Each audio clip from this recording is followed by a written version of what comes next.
Good morning to all our listeners. We're excited to share with you a very special event and a movement that's taking place in the business community and the body of Christ, and it's called Crosstalks.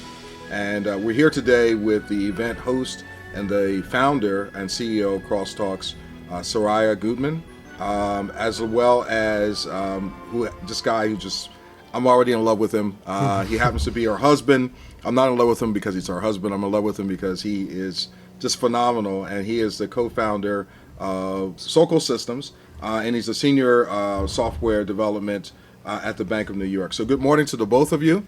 Good morning. Good morning. So Soraya, could you tell us a little bit about Crosstalks, how it got started, who is it for, and tell us a little bit about the upcoming summit and what's going to be taking place there. Sure. Well, I have been working with entrepreneurs for about 15 years now, and my first company was called Morgan Business Solutions. And one of the things I noticed when I'm working with entrepreneurs on the cusp of growth is that there were some business owners that had the same issues, the exact same problems, but how is it that one of them could really get to the next level and the other one just kept getting stuck or actually started declining?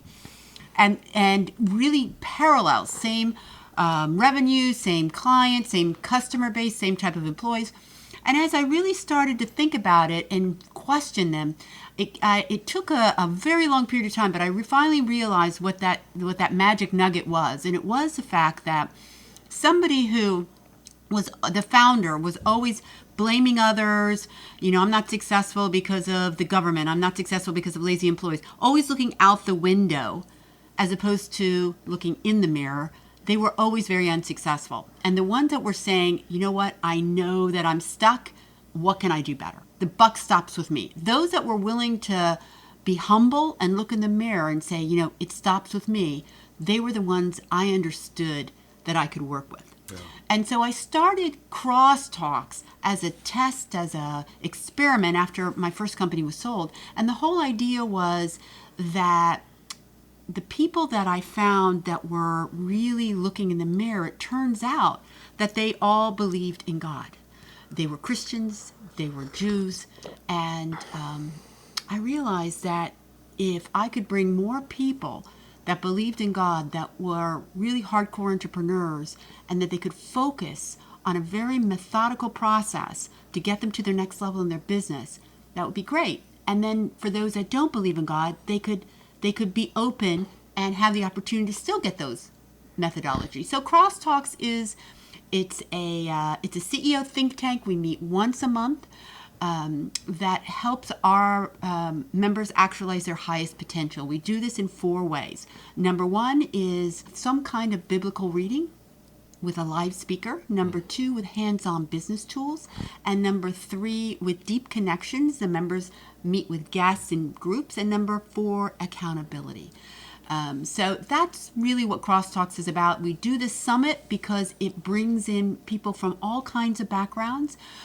This one that we're having on October 14th, we already got a really packed house, and everybody's really excited about Ilya's talk because this one is it's for people that believe in God and people that are on the fence, but it really is about the soul, because whether you believe in God or not, you do believe in your soul. And I think everybody can say right now where we are in our country, in our nation, is that there's something wrong with our soul. So the whole component about this summit is to identify what is going on and what can we do about it. And that's why I'm very excited about Ilya's talk on the 14th. Thank you. Awesome. If you could, Ilya, if you could give us a little bit of your own personal background, and then tell us about not only the talk that you're going to do in October, but also some of the ones that you did before, because I think those two together will really help bless people. Yes, sure, of course, Jim. My background, I was born in the Soviet Union, finished school, college there, and immigrated in the late 80s. I arrived to New York City with my mom. We arrived to New York City and settled in Flushing, New York. And it's like a movie, right? It's like a movie, yes.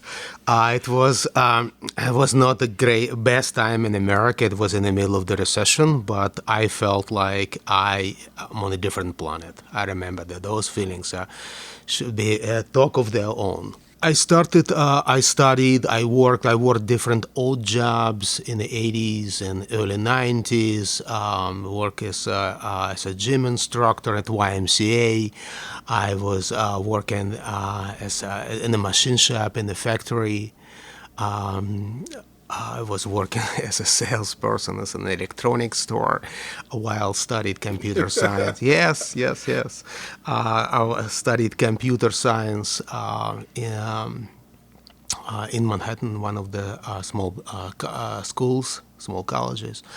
Got my first job in 1992 with a small financial firm in New York City in Midtown Manhattan, and ever since I'm a software developer for different financial firms.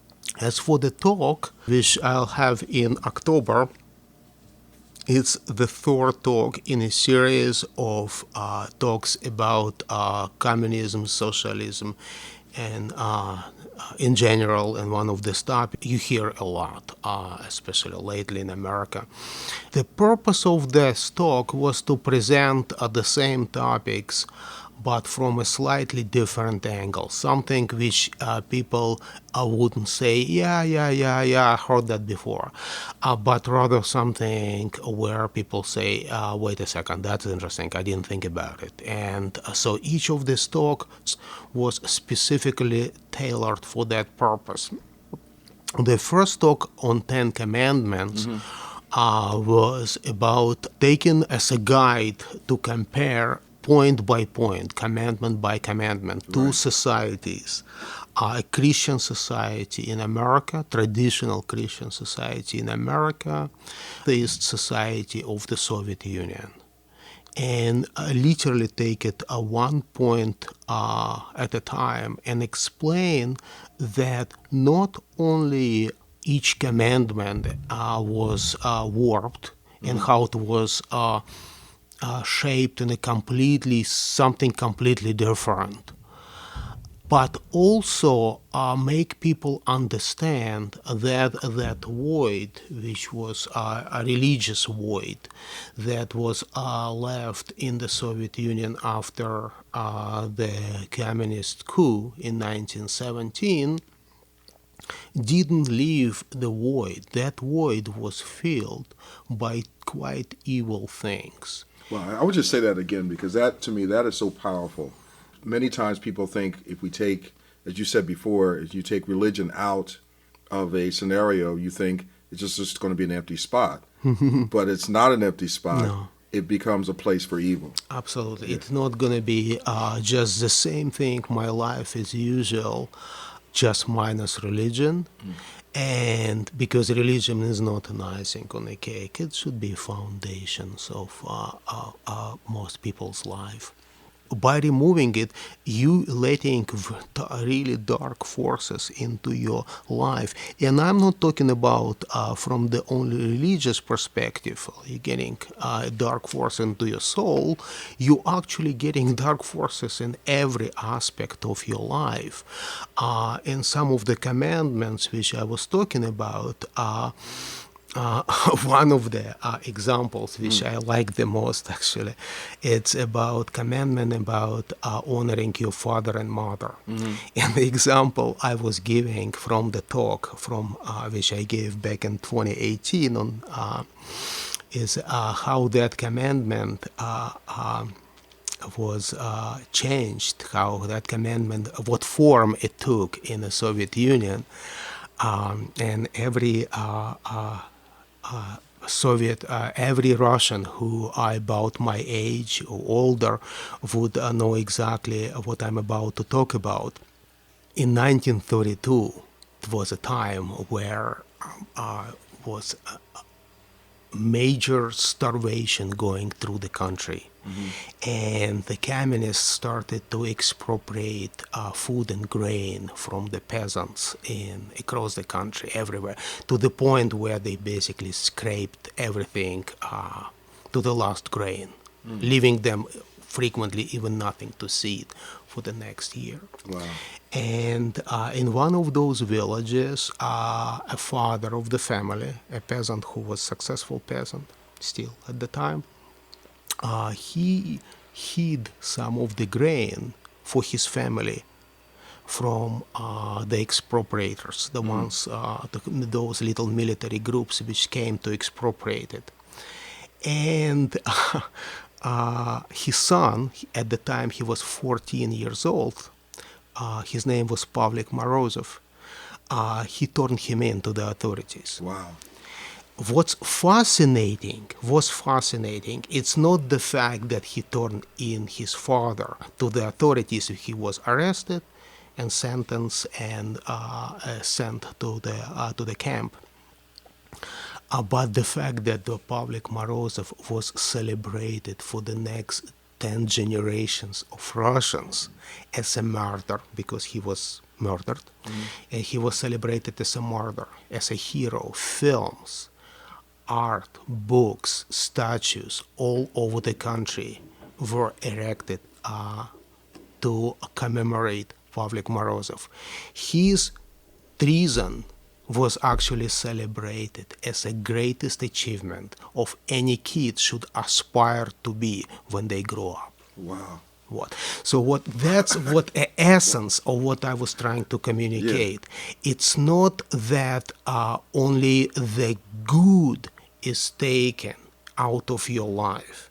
It's evil that comes into your life being celebrated. That is so deep. And again, one of the things that I see as you've been talking is the parallel as to what's happening even in our country today in so many different parts of our community, whether it be from a religious standpoint or be a political standpoint or just be things that are happening in our community, our neighborhoods, where we have become more dependent on the government. We've lost our literally our own souls in dependence of the government and the things that are going on. So tell us a little bit about, I'm going to give you a second to catch your breath, but tell us a little bit more about the other talk that you did, which was absolutely fascinating. And then, you can just wrap it up with this, what they can expect. Sure. No, Soraya, I think you have to get a bigger room. Because yeah, I know. I think you got to get a bigger room. We have already broken the wall at the Hilton Garden Inn in Kennett, and so we're going to have our last summit in June was wall to wall people, and this one is going to be the same one. Everybody is so excited about Ilya's talk. So we do have a few seats left for tickets, but this is really going to be amazing. Well, I'm glad I'm going to be in the room because me too. I'm glad you're going to be there too. Yeah. So, Elliot, I'm sorry. So, go ahead. Tell us about what's going on. Thank you, Soraya. So, the talk which I gave, the second talk which we had about a year ago, was also tailored with the focus on giving something to an average American listener, someone who never experienced life in a communist society, to look at things from a little bit different perspective than what they would hear from their fellow Americans, right? Or even though they understand a lot of what they are advocating or not, but never really experienced it. So the topic was about on economic aspects of the communism. A lot of Americans enticed by the fact that in the socialism you get to get free things, a lot of free things, free apartments, free medicine, free education.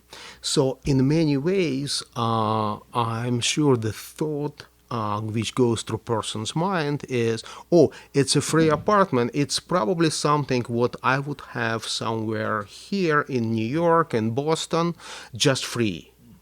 Or when it comes to free medicine, it's probably going to be what I'm experiencing here in my local hospital. Right. Maybe just worse, but overall it's going to be just like that. When it comes to education, the same thing. The thoughts are that I'm just going to have pretty much what we have. We're just going to kind of dilute it a little thinner so more people can have access to it. Well, in reality, it's not going to be nowhere near. And the point of the talk was to make people understand with real examples, with real comparison, with real examples, with real historical references, that we are not even talking about, we're not comparing apples to oranges. We are comparing apples to elephants.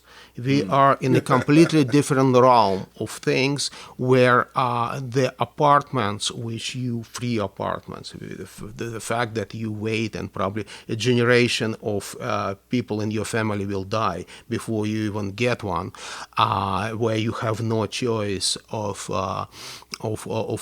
location or type of building or the floor, and you technically just entitled to certain square footage in the apartment. And what I also we talked about with Jim a little bit earlier, what I also mentioned is that what many Americans do not understand is that once you get free stuff, first of all, you you forfeit your right to complain, right? Yeah, I love that. When you said that, I literally stopped. I wrote that down. Right. I mean, so dive into that a little bit. You're like when you get free, you forfeit your right to complain. Like just That's what in essence it is, because if you start complaining about something which the government gave you for free, and I'm just putting free in quotes, who are you if you are complaining about it? You are a very ungrateful person. Right. That's what it, and you should feel very, very bad for yourself if you are complaining about stuff which you presumably got for free. Not that you and your parents and your grandparents work like horses for generations to get you to where you are. Government still present it as it's something just fell like manna fell on your lap. That is one aspect of it. And second aspect, what people do not understand, in America, whatever is given for free can be easily taken away. wow. Okay, so that's another point which average Americans should understand is if you get something for free, then it can be taken away from you. So that is very, very, very, very important distinction. And lastly, the talk which we're going to be having in October, it's also meant to present things from an unusual angle. So where people would make them think slightly different. Very frequently, when I talk about socialism and communism to my fellow Americans, I hear a rebuttal such as, well, it turned out to be in the Soviet Union this way, probably a dozen of other countries. It's just because it wasn't done right. All right? If only we do it right, then it would be a completely different story and we will live in exactly as designed. The purpose of the talk to prove that point wrong and to explain that the fact that the Soviet Union turned out to be the way it did, it's not because the socialism was built there in a wrong way. Right. That was built exactly per design. It was built exactly as it meant to be. And a result is not an anomaly. It's not an anomaly. The result is illogical consequences of what exactly the system meant to do. It couldn't come out in any other ways. And examples which we know through other countries such as China, such as Cuba, such as North Korea, such as some parts of Africa and South America and half of the Eastern Europe, you name it, it's all came out always the same way. It starts with a bunch of slogans, attractive slogans to some who didn't experience them, but it always somehow ends behind the barbed wire. Okay, and so the talk will be taking Marxism, it's their own words, and breaking it down to what it meant and how actually it could develop, and showing to the folks that it couldn't develop in any other way. Wow. That, I mean, again, that's so powerful, and I would say that whether you can, whether there's room at the summit or not for you to be there, you really need to take what Ilya is talking about and really sit back and think about it and get it down in your spirit. Allow the Holy Spirit to really speak to your heart about these things. When you said, whatever is given freely, when things are given free, it can be taken away. I mean, that's something that we need to understand. When you said, and I want to go back to the point that you made, which is so powerful. A lot of times, and sometimes even with our children, we do this. We have been brought up with a certain spiritual background, but we think we're doing our children a favor by giving them options. So we literally take God out of our home, we take God out of our school, we take God out of our society. But your point is so powerful that when you take him out, it doesn't just leave an empty hole. You are opening the abyss of basically of evil to come and take that. And so when we look at our communities, when we look at what is happening in our communities as it relates to violence and poverty and all those other things, what have we removed of God? Again, that's what I loved about your original talk when you talked about the Ten Commandments, because when I listened to it, it made me think about all those different aspects and how am I actually walking in those day to day, and so I think we as a body of Christ and those that are listening, it's imperative that, again, whether or not you can make it to Crosstalks or not, you need to really think about these points that Ilya is making, because they are literally, I believe it literally is the Spirit of God stirring the body of Christ, because there has been a glassing over that, when I get to heaven. But when I get to heaven is not, what it's all about. It's about what you're doing right here, right now. And so I'm so excited about what is about to take place. Not that there could be possibly anything else that's going on that day, Soraya, but what else is happening in the conference on that particular day with Crosstalks?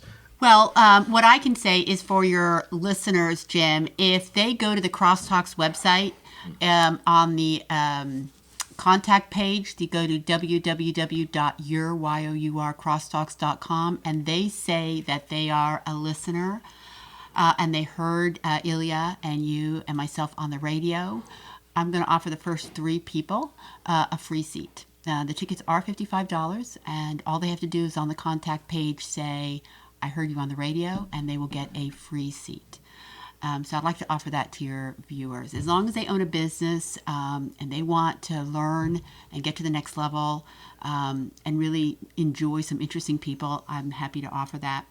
In addition, we're also going to have Joe Richmond. He is the ambassador of basketball in Delaware.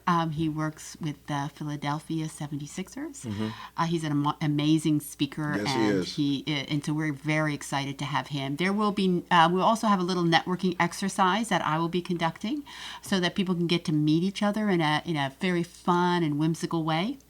And we're going to have a 5-star buffet. But what I would say every person is going to leave with when they walk out of that event is they're going to look at their lives and they're going to say, what can I do today to invite God into my heart so that I can be brave and courageous, that I know is going against what the world is saying. And if every single person thinks about doing that and focusing on fearing God as opposed to fearing what people will say, I think things can turn around. And Ilya's the one that can instill that. Yeah, I mean, again, I am so excited for what Ilya is going to talk about. But even more important, I said to him, I would love to at some point. I know we don't have time for this particular session as well as even with Crosstalks, but I would love to get you, Ilya, in a room with some pastors and some other leaders to really talk about this, because what you're talking about is really, I believe, the heart of God, to really look at what's right in front of us.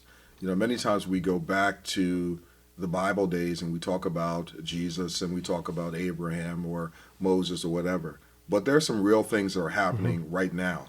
There's some real evil and there's some real good that are happening right now. And if we don't wake up in order to be able to do that. So I appreciate your candor. I appreciate your openness to to really make us think differently than we've ever thought before. And I know that you said you're doing software design, brother, but I'm telling you, you need to be writing some books.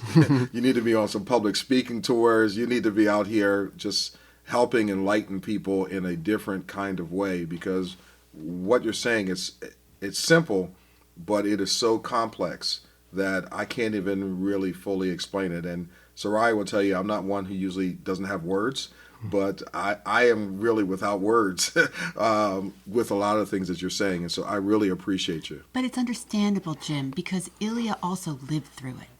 And you're right. He said take something extremely complicated and makes it simple, but that's the uniqueness of why God has put Ilya in this place now, because he can talk from hands-on experience.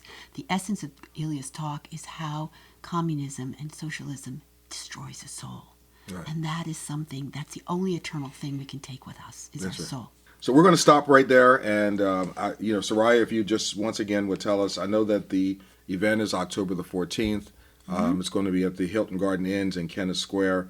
But if you can give them the website once again, Sure. For anybody that wants to be a part of it, or again, if it sells out, because I'm telling you, it's going to be a packed house. It's going to be absolutely fabulous. And this is one of those things where you don't want to say, "Oh my God, I wish I could have gotten there," because the experience in the room is different than the experience afterwards. But even to the point that you want to get involved with crosstalks in the future, Soraya, give them the information on how to do that, and we can go forward from there. Sure. You can go to www.yourcrosstalks.com. Go to the contact page, but also take a look around the site too, and you'll see a lot of interesting, successful entrepreneurs. And what makes Crosstalks really unique is that we're a group of givers. We like to give more than we take, and we all like to help each other build prosperity in their life, in their family, in their work, and on their bottom line. Thank you. Awesome. So again, Soraya, Ilya, I want to thank you both on behalf of all of our listeners across 9 states in Canada.